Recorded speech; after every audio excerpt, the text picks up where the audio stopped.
फिरोजाबाद उत्तर प्रदेश की रहने वाली खुशबू बचपन से ही दिल फेंक व अल्हड़ किस्म की थी। जवानी की दहलीज में कदम रखते ही वह और भी दिल फेंक हो गई। उसकी इन आदतों से घरवालों भी वाकिफ थे, इसलिए उन्होंने उसके लिए लड़का तलाशना शुरू कर दिया।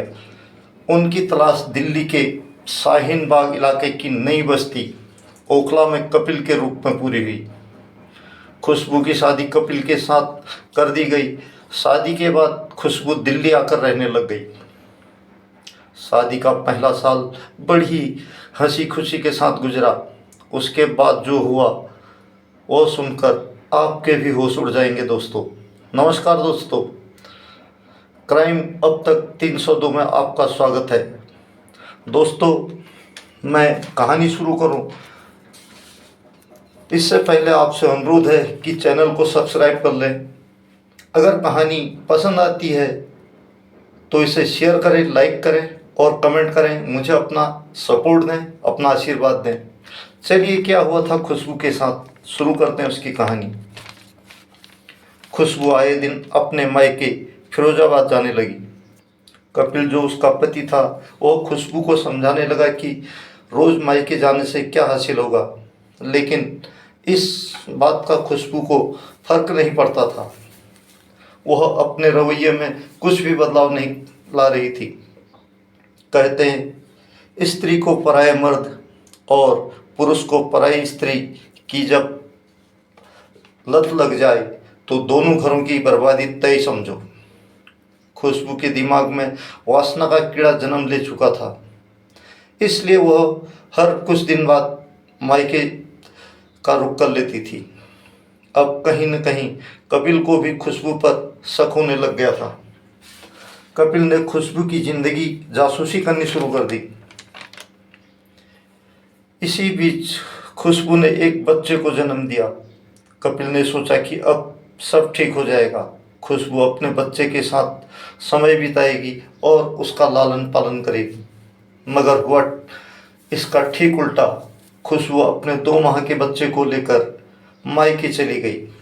कपिल जब अपने बच्चे व पत्नी को लेने ससुराल गया तो वहां उसके पैरों तले जमीन खिसक गई। चंदन नाम का एक व्यक्ति, जो पहले से शादीशुदा था और एक बच्ची का बाप, उसकी नज़दीकियां खुशबू के साथ थी।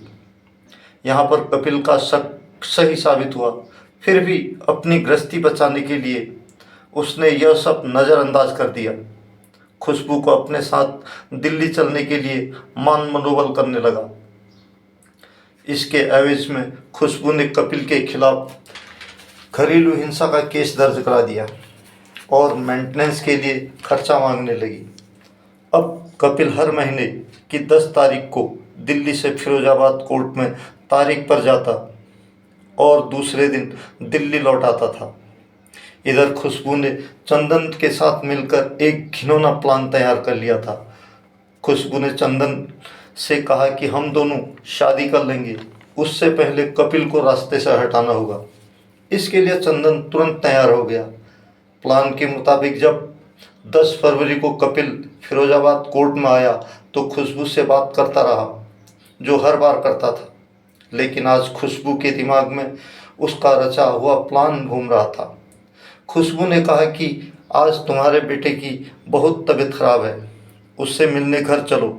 अपनी मौत की खबर से अनजान कपिल अपने जिगर के टुकड़े से मिलने ससुराल चला गया। वहाँ प्लान के मुताबिक चंदन और उसके दोस्त प्रमोद ने कपिल से शराब पीने का आग्रह किया और तीनों शराब पीने चले गए। कपिल को दोनों ने ज़्यादा शराब पिला दी, इससे वह बेहोश हो गया। फिर खुशबू ने कपिल के हाथ पैर बांध दिए और मुंह में कपड़ा ठोस दिया। चंदन ने एक लोहे की रॉड से कपिल के सिर पर एक जोरदार चोट की और कपिल के प्राण पखेरु उड़ गए। तीनों ने मिलकर एक बोरी में उसके शव को भरकर रात में बाईपास नाले में फेंक दिया। 15 फरवरी को जब दुर्गंध फैलने लगी तो किसी ने नाले में झांक कर देखा, वहाँ एक बोरी में मक्खियाँ भिनभिना रही थी और उसमें से बहुत तेज दुर्गंध आ रही थी। इसकी सूचना रामगढ़ थाने को दी गई। पुलिस ने दल बल के साथ आकर शव को पोस्टमार्टम के लिए भिजवाया, जिला अस्पताल भिजवा दिया। शव की पहचान कुछ नहीं थी। तब पुलिस ने मिसिंग कंप्लेंट सभी थानों से खंगाली तो पता चला कि 12 फरवरी को एक बुजुर्ग महिला ने मटसेना थाने में अपने बेटे कपिल की हत्या का आरोप उसके ससुराल पर लगाया था। जब महिला को शव दिखाया गया तो वह दहाड़े मारकर रोने लगी। उसने अपनी बहू पर हत्या का अपराध दर्ज कराया। जब खुशबू को अरेस्ट कर थाने में पूछताछ के लिए लाया गया तो वह पुलिस के सामने ज़्यादा देर नहीं टिक सकी और अपना जुर्म कबूल कर लिया। उसी की निशानदेही पर उसका प्रेमी चंदन और प्रमोद को भी अरेस्ट कर लिया गया। साथ ही हत्या के में उपयुक्त रस्सी, राड और मोटरसाइकिल भी बरामद कर ली।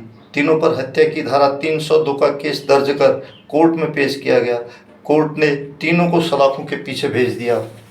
दोस्तों, जहां फिरोजाबाद सुहाग की निशानी चूड़ियों का लिए मशहूर है, वहीं खुशबू ने अपनी वासना शांत करने के लिए अपने सुहाग को ही मिटा दिया। ये थी आज की सत्य घटना। आपको कैसी लगी कमेंट करके कमेंट लिखें और मिलता हूँ नई कहानी के साथ। तब तक आप लोग सेफ रहें, सुरक्षित रहें और मुझे सपोर्ट करें। धन्यवाद। जय हिंद, जय भारत।